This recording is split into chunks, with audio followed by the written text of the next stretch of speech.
and of course, over 1,500 participants who were able to witness a successful intra-Africa trade fair. So the AfCFTA and the province of KwaZulu-Natal and Durban in particular have a very, very close relationship of success. And so, Your Excellency, President, I wish all of us a very good send-off ceremony today for these manufactured goods as they go to Ghana and Kenya. In October 2022, with President William Ruto, His Excellency, the President of Kenya, we saw off in a similar ceremony the export of manufactured agricultural products, of tea, that was being exported from Kenya to Ghana, once again as part of this guided trade initiative, which is growing from 7 countries when we started. To date, there will be 31 countries that will be trading under the preferences of the AfCFTA, demonstrating that what our leaders constructed in this AfCFTA, that not only is it a legal instrument, but it is a legal instrument that provides commercially meaningful opportunities, as we've heard today from the private sector before His Excellency, the President, arrived. And so once again, I thank you, Honorable Minister Patel and Ministers of SACU, and I wish all of us a very successful event. Thank you.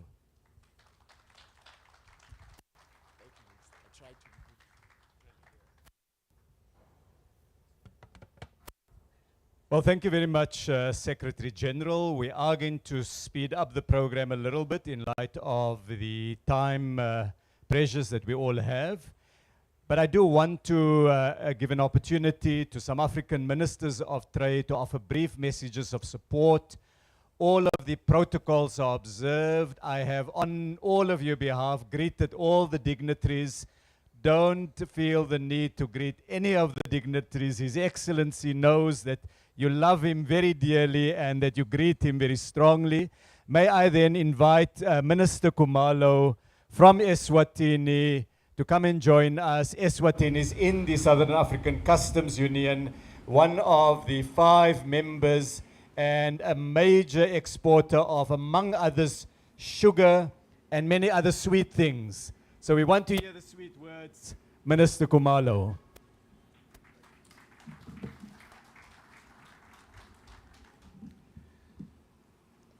Thank you very much, Minister Patel. All protocol observed. Your Excellency, the President of South Africa, please allow me on behalf of His Majesty's government and indeed the people of Eswatini to, at this stage, convey our profound congratulations to you and the entire South African nation for this milestone and launch of the first shipment of commercially produced products out of South Africa into the African market under the AfCFTA. This milestone is the culmination of a concerted effort and tireless work that has been done and contributed to by various stakeholders represented here today.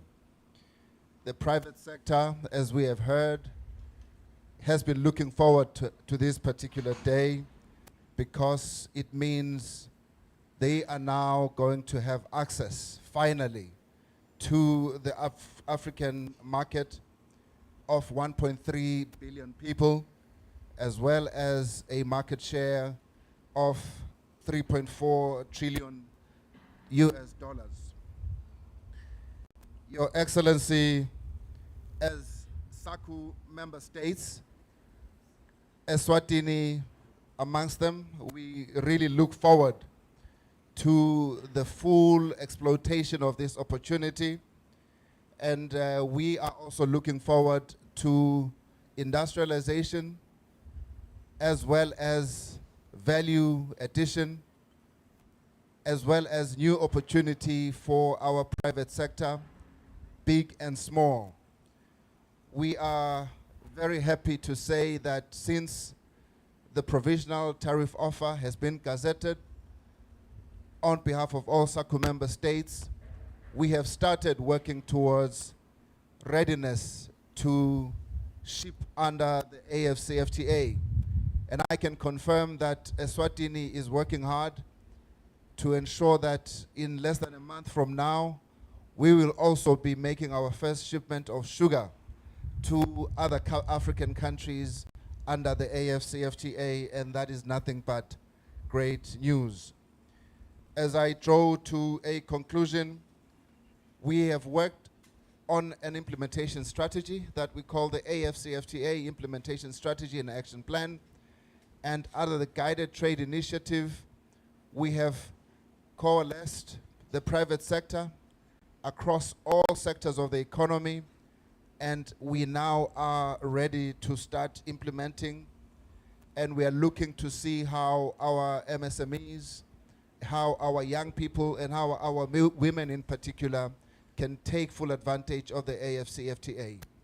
Mr. President, we feel the proof of the promise of the AfCFTA will be in job creation.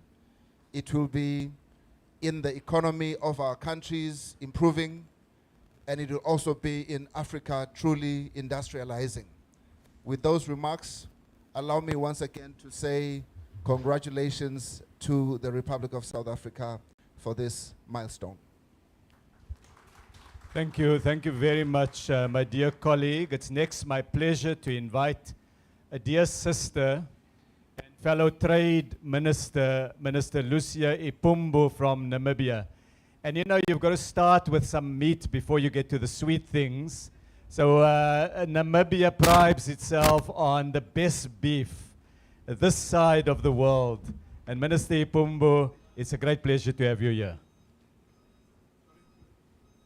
Thank you very much, Director of Proceedings and my brother, Honorable Ibrahim Patel. I will not get home if I do not acknowledge the presence of His Excellency President Matamela Cyril Ramaphosa, the President of the Republic of South Africa. Comrade SG, today I refer to you as Comrade SG. So then I do acknowledge my chairperson of the Council of Ministers and everybody else present here this morning, as well as the Premier of KwaZulu-Natal. Otherwise we will be sent home if we don't acknowledge her. On behalf of Namibia, I want to extend warm greetings and sincere congratulations to our esteemed host in the beautiful city of Durban for the good hospitality that have been extended to us thus far since our arrival. However, mainly is today that we are indeed witnessing and gathering here to mark a significant milestone in the journey towards economic integration within our continent. We come together to celebrate the launch of the preferential trade under the Africa Continental Free Trade Area Agreement, as we witness the shipment of the first consignment under this important trade arrangement. One of our SACU member states, the Republic of South Africa, have taken the initiative. This momentous occasion signifies a commitment to fostering closer economic ties and enhancing cooperation among African nations for the benefit of our citizens. We have been stimulated, and Namibia stands in strong support of this initiative, recognizing the immense potential it holds for driving economic growth, promoting industrialization, and ultimately improving the lives of our people. Namibia therefore commits to undertake this significant step soon as we depart from here, from our port of Wafish Bay. And our first container, like my brother have said, should be that of meat and fish. The preferential trade arrangement under the Africa Continental Free Trade Area Agreement is a testament to the power of collaboration. It's also reflecting on our shared vision for more and integrated, prosperous Africa. As we embark on this new phase of economic cooperation, it's crucial that we leverage on the opportunities presented by the preferential trade to boost our industries, of course, to create jobs, as it was said earlier on, and to spur innovation. By dismantling trade barriers, especially the non-trade barriers, and encouraging the free flow of goods and services, we are laying a groundwork for sustained economic development. Namibia commends you strongly, my brothers and sisters of South Africa, for taking a lead in making sure that we launch this phase of preferential trade under the Guided Trade Initiative. Your dedication to the principles of agreement and your proactive steps in implementing this provision are commendable and set a positive example for other SACU member states. Let us use this moment to reaffirm our commitment to the ideals of the Africa Continental Free Trade Area Agreement, while pledging to address the challenges we face, to strengthen our institutions, and also to ensure inclusive participation on all member states through shared infrastructures and equal access to trade opportunities. Through unity and cooperation, we can harness the full potential of this instrument, and we can build more resilient, and we can diversify our economy and make sure that we become an African dynamic economy in the landscape of the world. As I conclude, I express our gratitude for the opportunity to be part of this historic event.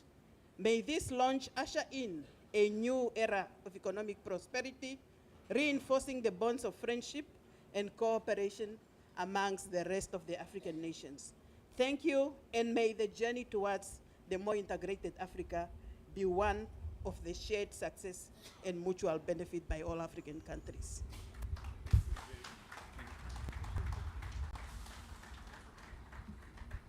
Thank you very much to my sister, and it's my pleasure also now to invite the Trade Minister of Botswana, Minister Musi Gafela. And Botswana, of course, is not only going to lock horns with Namibia on the tastiness of beef, but it's also producing these wire harnesses that go into our cars and our taxis. Minister Gafela, you have the floor. Thank you very much.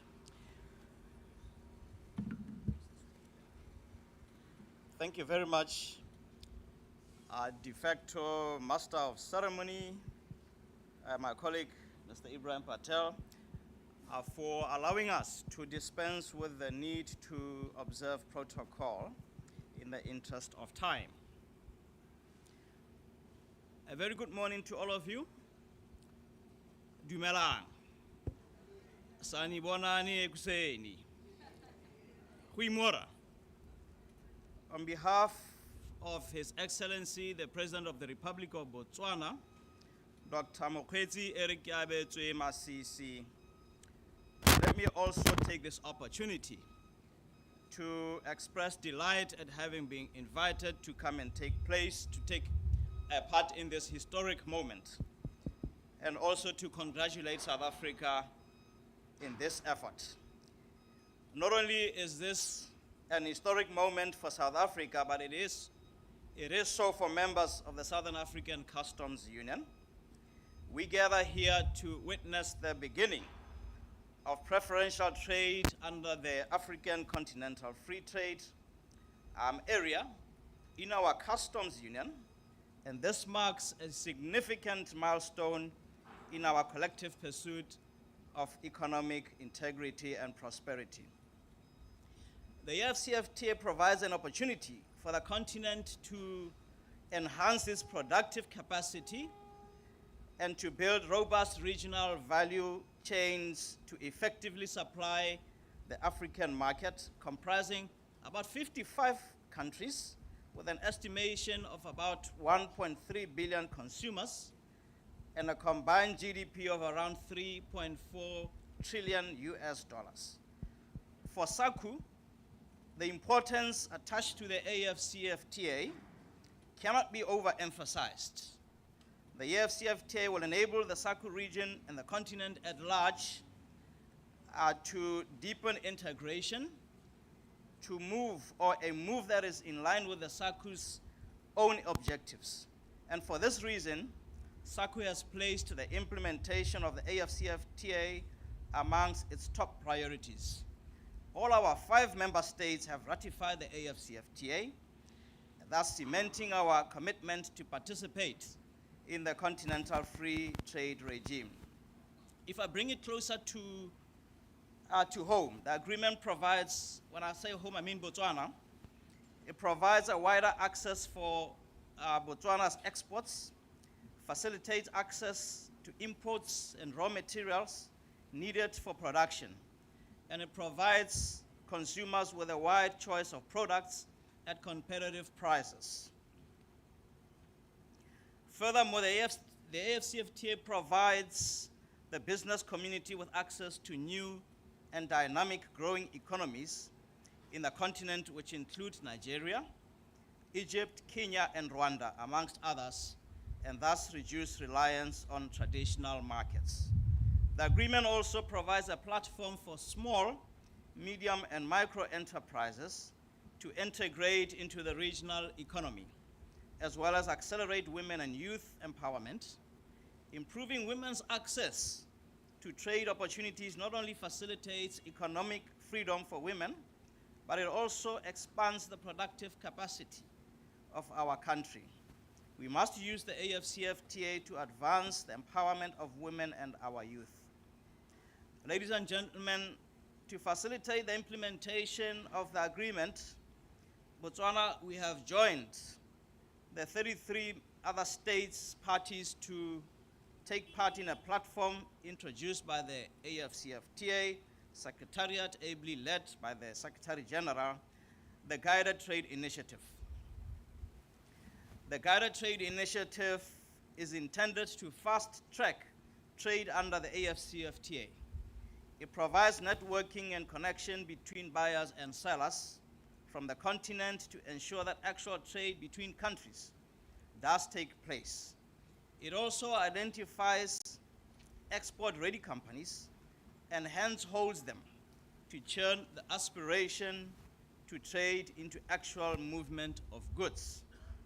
And Botswana's geographic location, coupled with integrated transport network and information and communication technology, will enable us to take the advantages offered by the AfCFTA.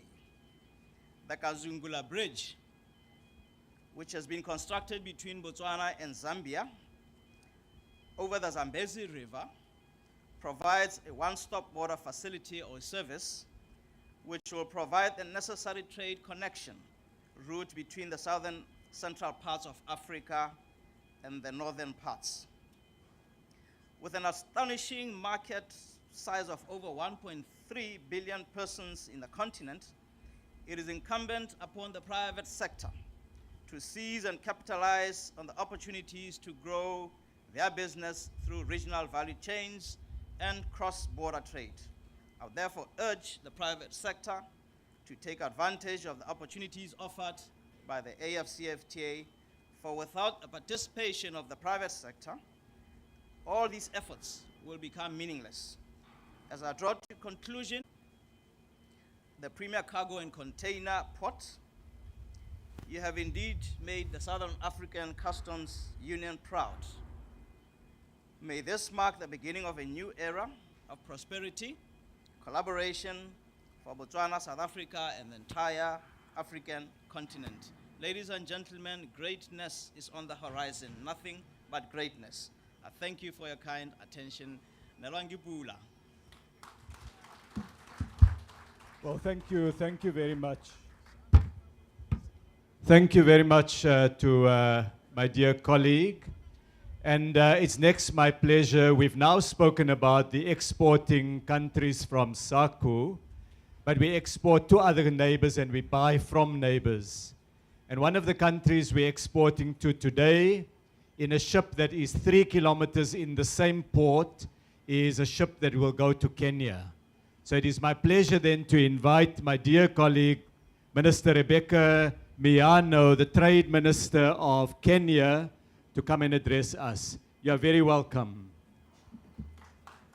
And we will be sending a consignment of refrigerators to keep Kenyan food nicely chilled and able to be enjoyed at its very best. Those wonderful fruits of Kenya will be in the refrigerator. Thank you very much, Honorable Minister. All protocols observed. On behalf of the President of the Republic of Kenya, Dr. William Ruto, and the people of Kenya, allow me to congratulate you, Your Excellency, sir, for the positive move by the Republic of South Africa for agreeing to join countries that are already trading under the AfCFTA, Kenya among them. The importance of the AfCFTA market cannot be overemphasized. By launching these first consignments, South Africa has confirmed the importance of this market and demonstrated its readiness to trade under the AfCFTA.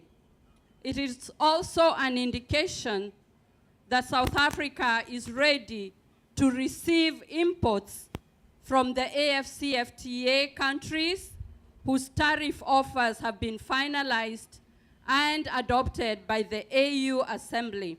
We are beginning to see the changing direction of the level of intra-African trade, which has been very low at less than 10%. As you know, Kenya started trading under this framework towards the end of 2022 by sending her first consignment of tea and later other products exported to the African market under the AfCFTA. Since then, a number of other products have been exported under this framework.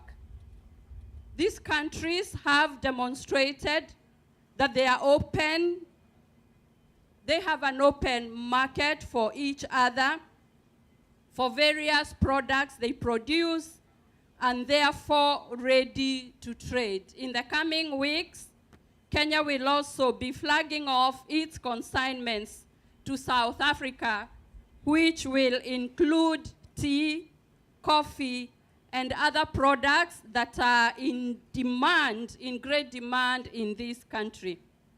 Let us all endeavor to join the AfCFTA trade and make it a reality. I also wish the vessel that is traveling to Kenya a safe sail and a safe arrival to Kenya. Asanteni sana. Thank you very much. And can I say a very thank you? Oops. Can I say thank you to my colleague? And I'm going to now finally ask Minister Toko Didiza, our very own Minister of Agriculture, Land Reform and Rural Development, who will make the closing remarks on behalf of all the ministers who have been present here today. Dear colleague, welcome. Thank you very much, Minister Patel, our President Ramaphosa, Premier Nomsa Dube, ministers of the Southern African Customs Union, and ministers of the AfCFTA present here, our MEC Duma of the province is here, and the deputy ministers, and all the business people who are here today. Very important because this is about you. I just want to recall that actually what is happening today is what our founding mothers and fathers envisaged in 1991 under the Organization of African Union Unity. Some of you might remember before it became the AU. One of the decisions they took when they signed the Abuja Treaty was actually about the creation of the Africa Free Trade Area, the Customs Union, the central banks, and the Monetary Union. And when the AU took over, it continued with some of those ideals And when a decision was taken by our heads of state in the African Union, particularly under the vision of the Africa we want, the AfCFTA was one of those important areas that we wanted to fulfill. And today, therefore, indeed, it's a great moment for Africa, particularly our forefathers and those of us who have taken the baton going forward. Many have spoken about trade, which is very important, but I want to say one of the important things about this trade area is its contribution to food security for the continent. When there were the disruptions as a result of COVID-19, one of the important decisions that was taken by the ministers of agriculture in the continent, together with the ministers of trade and finance, was to make sure that whatever we do in saving lives and livelihoods, we should make sure that no one goes to bed without food. That made sure that in our governance systems, we had to enable the movement of goods between our countries, particularly those who are landlocked countries, not to find themselves without food when majority of us in protecting livelihoods, we had to close the borders. And I would like to commend the ministers of trade in particular for having worked with the ministers of agriculture in the continent to make sure that happens. But importantly, again today, what we're seeing is the work that has been done that has included the ministers of agriculture in harmonizing our phytosanitary and sanitary measures, as well as working towards improving our biosecurity so that the movement of goods cannot be hindered by non-trade barriers which may arise as a result of uneven standards, which might then cause some irritations. And I'm actually hopeful, as the Minister of Agriculture, that as we receive the tea from Kenya, and President, this is one of the things you promised when you met with President Ruto in your state visits. You actually challenged us and said, why is there a problem that we can't have Kenyan tea and coffee in South Africa? Here you are. It's now on its way. And what is exciting about the AfCFTA is that no one will be left behind, including your smallholder farmers as well as your small businesses. It allows us opportunity for regional trade as well as continental trade among us. It might not be easy, but I think those who have started, like Kenya, as she has said, indeed, it is possible that we can trade these goods. And if you look at our continent, particularly its fauna, as well as the diversity of our agricultural products in the continent, we are even much more richer.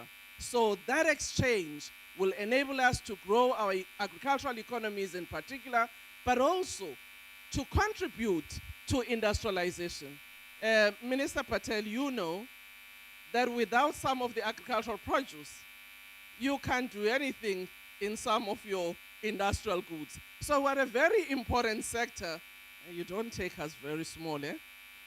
Because without us, you're not going to eat, but also without us, you're not going to have your starches, and you're not going to have your contributions to ethanol through sugar. So we can lighten up our continent using our jatrova, our sugar, our maize, and maybe we can change to millet instead of eating maize, and we can use it for industrialization. So I'd like to say congratulations to all of you, but more importantly, congratulations to our heads of state, represented by President Ramaphosa seated here, who really made sure that they challenged all of us as ministers, particularly ministers of trade, to effect this vision to become a reality. And thank you, SG, for having really worked hard with your team to make sure that we are here today. Thank you very much.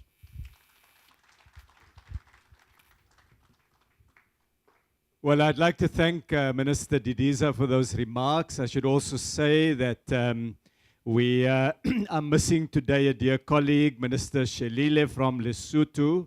He took ill and was unable to join us, but he sends his very warm regards when we contacted him a few days ago.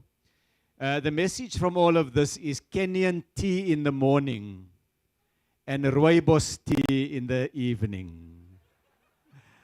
This brings us to the end of the first segment, and we now go to the second segment where we want to welcome His Excellency President Matamela Cyril Ramaphosa and distinguished guests.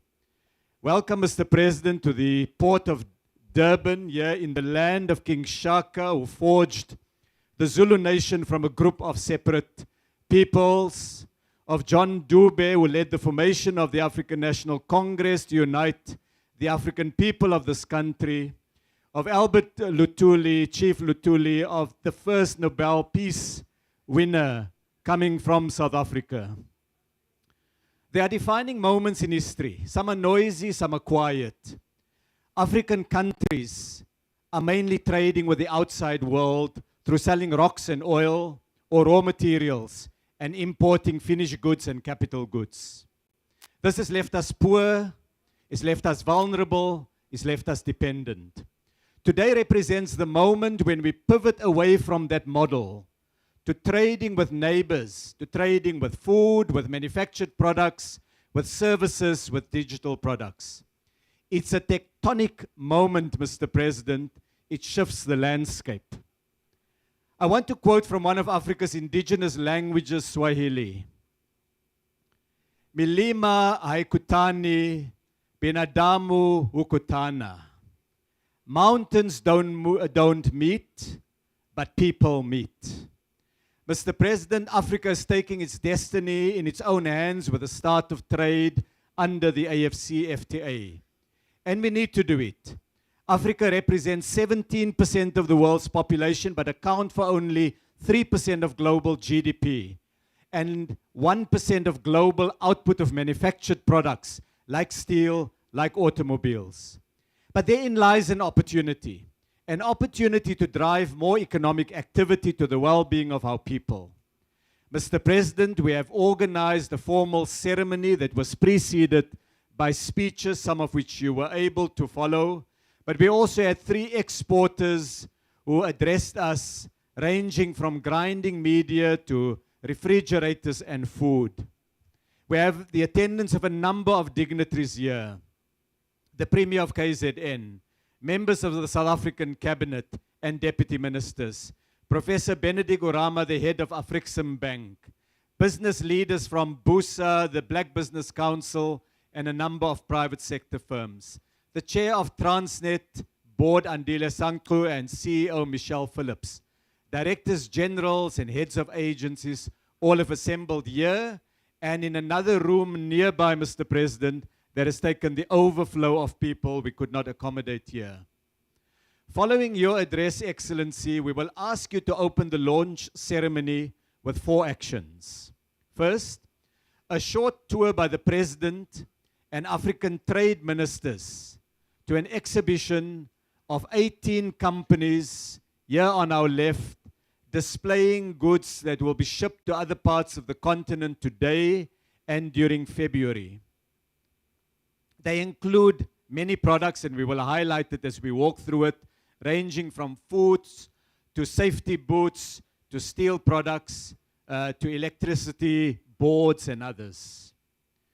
Second, Mr. President, you will then proceed to a stamping ceremony.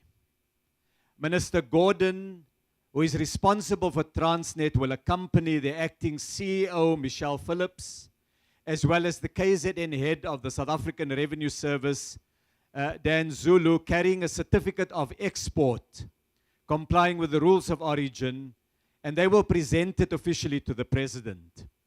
Mr. President, we will ask you then to affix the official stamp on the document, onto the certificate. Thirdly, the President will then approach the truck that is carrying the first container that we're marking, and it's filled with these grinding media balls. Grinding media balls, these are used to grind products into a finer form. It mixes materials such as chemicals and paints It's used in mining, and we chose it because it shows South Africa's contribution to the industrialization of Ghana. We're not selling only finished goods. We're selling the industrial products from which other manufactured products can be made. And at the same time, there will also be electricity and water meters that will be loaded in a subsequent container that will bring stability and the ability of consumers to monitor their usage of electricity and water. And it's used in businesses. Mr. President, that product is destined for Ghana. You will then be asked to cut a ribbon that's tied to a container on a truck. That symbolically releases the truck. The truck will then move to where the crane is. But before it moves, Mr. President, we have another job for you. So we will ask you to take a drumstick and to approach a drum and to officially beat that drum. And as you beat that drum, the truck will leave and go to the crane.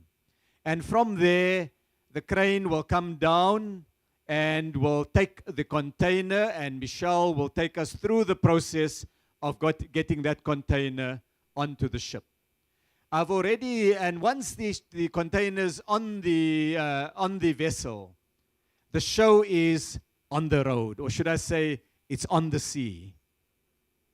That ship there, President, Navios Verde, it means green ship. I told the audience you can be fooled by the color, but imagine it as green. It can take 5,000 containers, and it has goods in it from different parts of the world and different parts of the African continent. It's like a sea taxi. It stops here, it stops there, loads on, loads off. And if it was full to capacity, the Transnet team, Tim, assures me that it will be able to take 500 million oranges. So, Minister Didiza, there's enough space to get your oranges out. And that will then mark the end of the presidential segment of the ceremony. We'll have photo shoots, President. We'll ask that you briefly join African trade ministers in a photo. It will be followed by SACU trade ministers with you. It will be followed by the exhibitors, the exporters. They will join you for a photo. Then Transnet and the SARS team led by Minister Gordon will join you with a photo. The DTIC and DALRA teams, officials, are then invited to join Minister Didiza and myself with you in a photo. And then we proceed with the rest of the program. The President leaves to immediately visit another facility on logistics, not for goods, but for people, a bridge that is being launched and opened shortly hereafter in this beautiful province of KwaZulu-Natal. Trade, President, will continue with 12 countries that have finished their legal work. It's Algeria, Cameroon, Egypt, Mauritius, Ghana, Kenya, Rwanda, Tanzania, and Tunisia, as well as Eswatini and Lesotho and South Africa. It will be joined shortly by Botswana and Namibia. And of course, all the other countries now are finalizing modalities. We can expect within weeks many more of the launch of trade. I end off. In December 2020, in the middle of the COVID crisis, His Excellency President Cyril Ramaphosa chaired an extraordinary summit of the African Union. And in that meeting, the President presided over a historic decision where the African heads of state and government decided they are ready to switch on the implementation phase of the African Continental Free Trade Area. Ministers of Trade were then given the green light to finalize everything else, which has been done. And under your leadership, President, the start button was pressed. During those challenging times, the President was also appointed by his colleagues to be the champion for the African Tanzania, the trade ministers, the ministers from all the African countries, the business community, everybody present here awaits your thoughts, your words, Mr. President. Please join me, ladies and gentlemen, dear colleagues, as we welcome the President of the Republic of South Africa, His Excellency President Ramaphosa.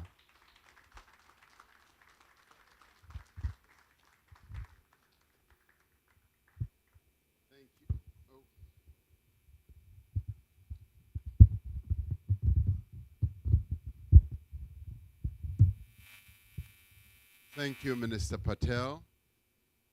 It's okay, it seems.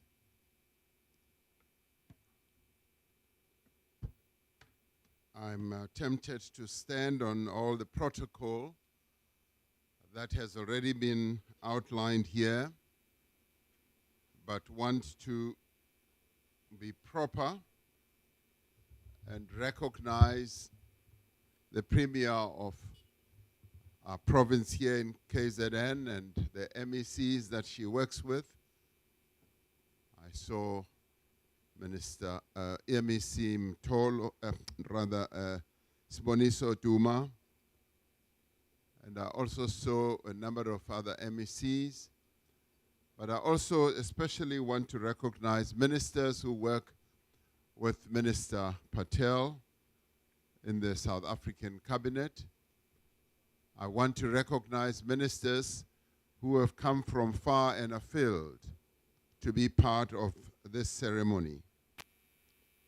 And I'd like to thank you all for being here. It's a rather unusual place to be having a ceremony. It's rather unusual too for a minister to be as bold as Minister Patel has been to outline career-limiting tasks that he gives to the president. As he went through all these tasks, I just wondered, does he expect the president to do all these things? But he's been very bold. But it won't be career-limiting, don't worry.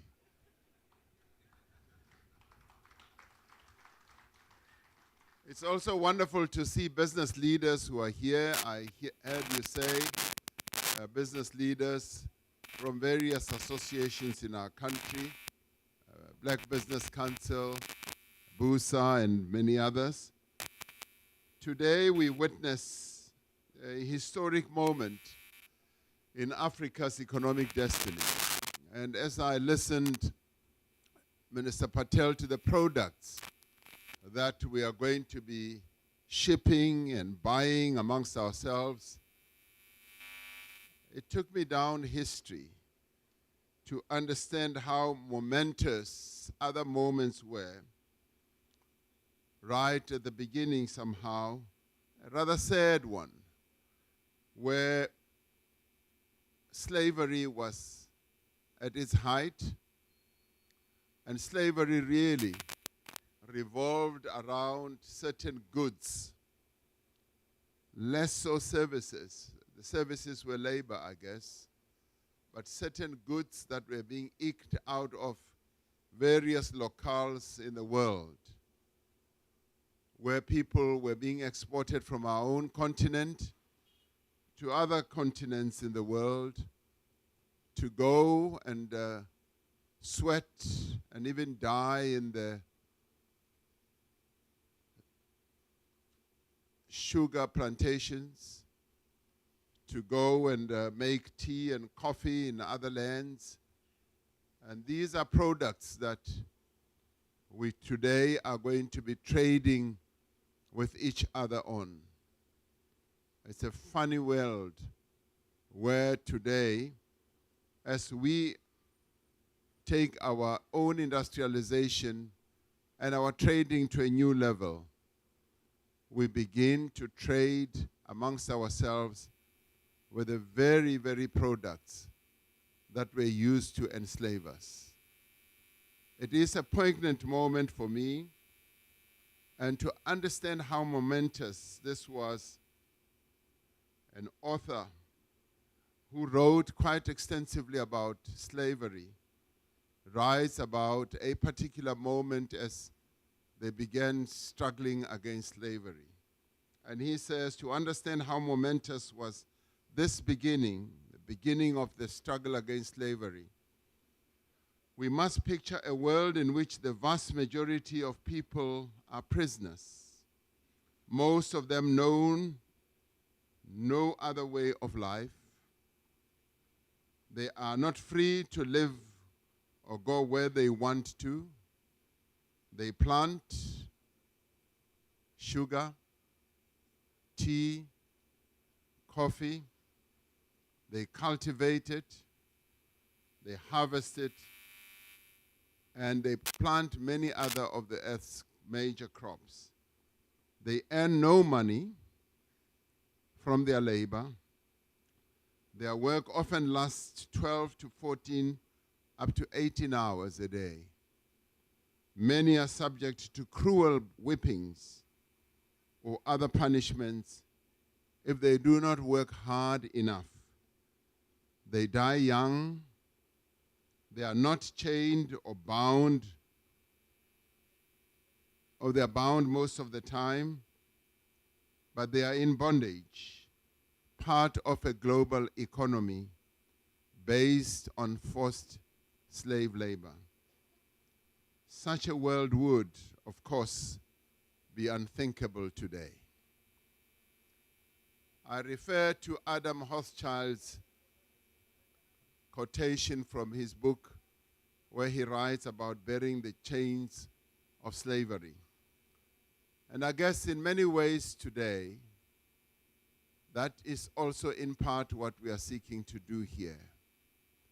We're bearing the chains of not trading with each other, with the very products that enslaved us, utilizing these products for our own upliftment. Professor Orama, I'm glad that you are here as well. I recognize you. It's good to have the Afro-Exim Bank with us. Today, we mark the start of preferential trade by South Africa under the African Continental Free Trade Area. A free trade area that has been so well shepherded by Secretary General Wamkele Mene. In a short while, we will be witnessing the sending off of the first shipment, as Minister Patel said, of products from South Africa to other African countries. This, for us, is quite phenomenal. Not that this has not been happening, but it is now going to happen under a new regime of the AfCFTA. This shipment demonstrates that the African Continental Free Trade Area has become a reality. We are in the port city of eThekwini, Durban, taking forward the dream of an ever larger and stronger Africa. An Africa that is free of slavery, of oppression, of any impediment. African countries trade with the rest of the world, but we have limited trade amongst ourselves. And as recently as just a little while ago, when I attended a ceremony just nearby here, South Africa, big ceremony, I saw that one of our neighbors had imported water, bottled water from Switzerland. And I said, we still have a long way to go to make sure that we really trade with ourselves. An African continent that is so well endowed with water, with various sources of water, but we still rely on water that we import from elsewhere in the world. This is the task we have. The reason for this is clear. We are principally exporters also of many other things that we should not be exporting, that we export on an unprocessed basis, like raw materials. And I often say we export dust, rock, and soil. And we sell this, and Minister Patel added black liquid. We sell this to the world. And instead of harnessing our oil and our other minerals to industrialize our continent, And interestingly, even those that we sell to are now saying we should no longer be buying all these raw materials from you. You should now be insisting that the raw materials must be turned into finished goods so that we buy finished goods from you. And this is a consciousness that must become much richer and more prevalent amongst us. So we do need to change this.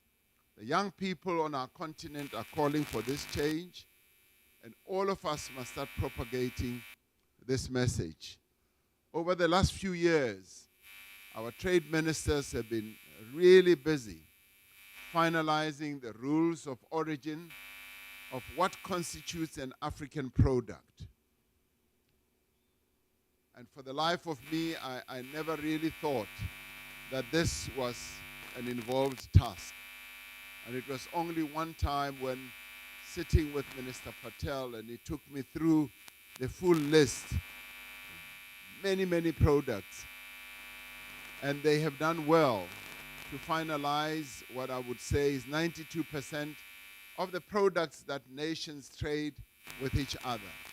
And I'm happy to see so many of Africa's trade ministers here today. You honor us by your presence, and we thank you for being here. And let's give them a round of applause for being here. You honor us by coming to be with us as we celebrate this moment. We want all those who are deployed in various positions, be they ministers of trade, agriculture, or whatever, to be even bolder as they deal with these matters as they go forward. The products that we trade amongst ourselves must truly be products that are made in Africa. And let us focus on that. It's only now of late, a few years ago, that I have started looking at everything that I either wear or pick up. I always want to look, where has it been made? And as I look at that, I immediately do the calculations. How many workers would have made this item? So as leaders, that's what we should infuse our thinking with. That we should be asking ourselves, where was an item made? I was sitting here, Minister Patel, looking at the helmet that you are forcing me to wear today. And I've looked and asked myself, where has it been made? This thing here, I still want to undress it. And I want to undress it in the privacy because I want to see exactly where it has been made. So I've now reached a level of consciousness where I want to know where everything is made. The modalities for trade in goods has moved faster than services. We therefore need to put more effort into building African champions in finance, in retail, and telecommunications, and in expanding tourism between African countries, where Africans shall, as they move around, pride themselves with buying things that are made by other Africans.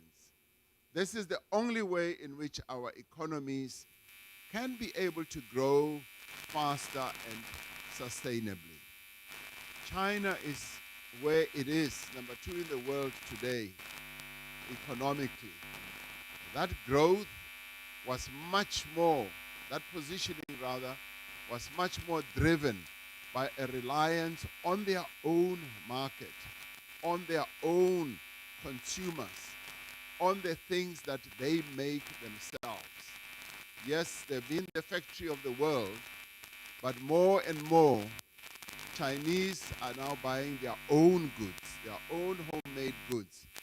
And the same thing can happen to us, that we should be deriving a great deal of pride, not only to say, I want to drink coffee from Kenya, I want to consume sugar from Eswatini, I want to drive in a vehicle where the harness has been put together in Botswana.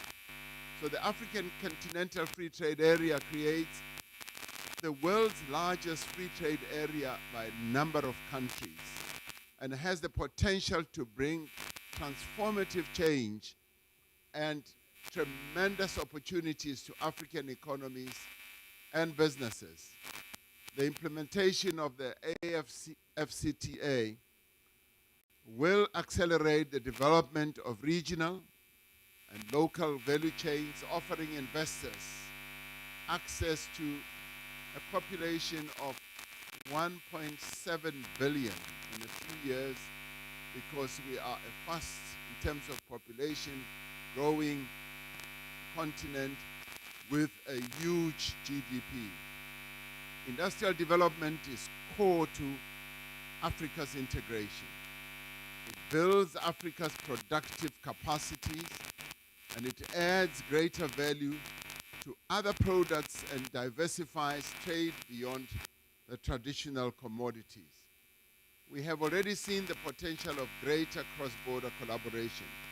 And just to give a very good, simple and straightforward example, and I referred to it earlier, just in the auto industry, South African automotive companies source their leather for the car seats from a factory in Lesotho, which employs close on to 1,000 workers. And they then bring in wiring of harnesses, all the wires that drive the car, from Botswana at 2 plants employing several thousand workers. And then they source the copper wire from Zambia, the rubber from Cote d'Ivoire, Nigeria, Malawi, Ghana, Cameroon, and the steering wheel components from Tunisia. And of course, we want these workers who put these cars together, as they take a break, to have a tea break or a coffee break. They must be drinking tea from Kenya. They must be drinking tea or coffee from Kenya, from Tanzania. And that is how our integration can be said to be really successful. Now, these inputs alone, by themselves, will not be able to be sufficient to take us to a high level. However, they accounted for more than $200 million worth of products traded amongst African countries, and the scope to do more is available to us. It's really there for the taking. But it requires bold rules of origin. For every 1% of extra African content, there is an opportunity for a factory or a mine based on the continent to supply the products. And as the world moves to green industrialization, Africa is also well positioned to use our critical minerals to leverage industrialization on the continent. Now, the opportunities are vast. There are many, and there are also many in food, in beverages, in vehicles, in trucks, in clothing and textiles.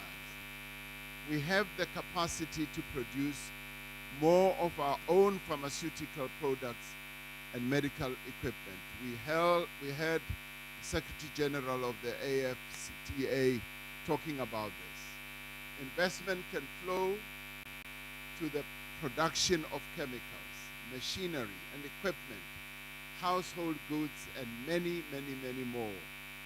On the side of our proceedings here at the quayside, we have assembled a few products, I'm told, and instructed, that illustrate what will be exported today and in the weeks ahead.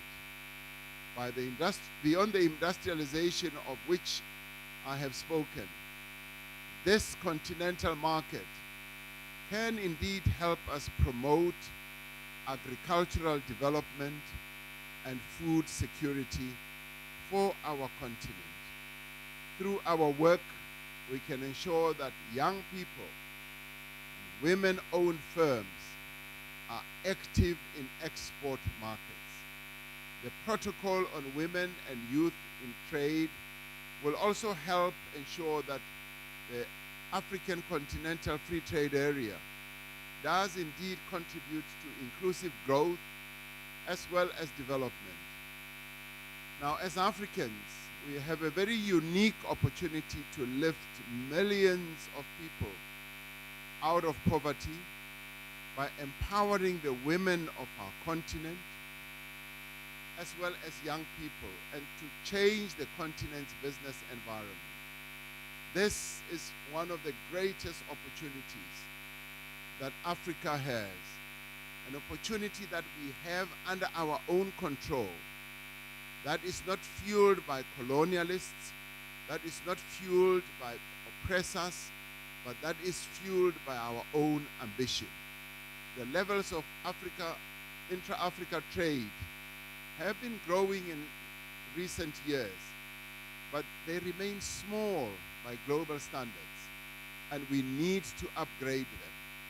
Intra-Africa exports are reported, I'm told, to stand around 16% of Africa's total exports, compared to 55% of intra-Asia exports, and 49% of North America exports, and 63% of European Union trade dealings. Now, for South Africa, as with many other African countries, the start of preferential trade will create great opportunities for growth and development. And I have been saying, for our growth potential, we need to pivot the Africa Continental Free Trade Area as a lever that we can utilize to catapult our country to greater levels of growth. Not only will it benefit our country's producers, but it will also see a huge increase in traffic through our ports, our airports, and our land-based border posts as well. Now, the products made in Gauteng and Limpopo, Northwest Free State, Mpumalanga, and the Northern Cape will flow through these ports to markets beyond our borders. Now, this is why, as the South African government, we are indeed focused on implementing our freight logistics roadmap to improve the efficiency and the competitiveness of our country's rail lines and ports. We are working closely with industry to fix the challenges that Transnet is facing in the immediate term, and to ensure greater investment in infrastructure into the future. Now, as I conclude, allow me to thank the Secretary General of the AfCFTA Secretariat and his team for facilitating and guiding the negotiations that were difficult, were long, but were eventually successful to set up the Africa Continental Free Trade Area. And I want to thank the Africa Continental Free Trade Area Council of Ministers and Minister Patel also and his team for their hard work negotiating the AfCFTA agreements and protocols. There was a time when I thought that they would never finish, because at times it was like herding cats into a kraal. And you know how cats behave. You can never get them to be of one mind. Last but not least, I wish indeed to express my appreciation to the exporters who have embraced this opportunity. It's a profitable opportunity, I must say, but who have embraced it and have worked with us to be part of the first shipment of products under the Africa Continental Free Trade Area. Now, from this key side, and from ports, airports, and border posts across the continent, a truly new era of growth and prosperity is being born. And I would say that the rebirth of Africa that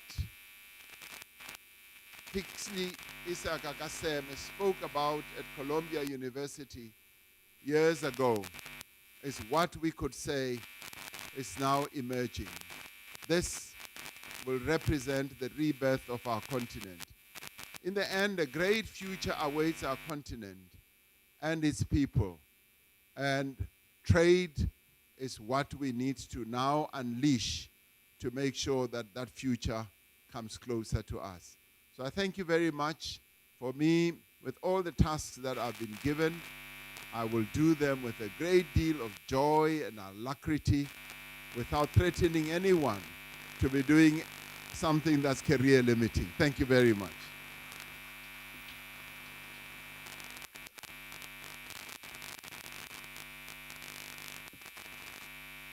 Well, I'd like to thank His Excellency for those remarks that go to the heart of what it is that we're trying to do with the free trade area.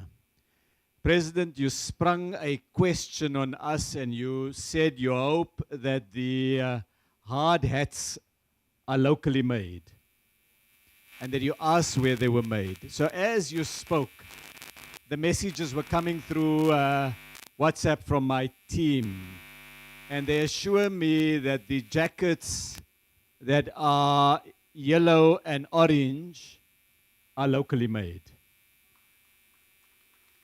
They said to me the hats are locally made, but being skeptical by nature, I decided to look at the hat. And inside the hat there is a label. And the label says Safeco Tire A Industrial Safety Helmet. And it's got a long bit of things there, and it ends up by saying manufactured by Safeco, 18 Wattle Road, Newlands, Johannesburg, Gauteng, South Africa. I take that to be sufficient proof. But then they also said to me, you must throw in an extra bit, Minister. Assure the President that the safety boots that the Transnet team is wearing is not only locally made, but the company that makes it is displaying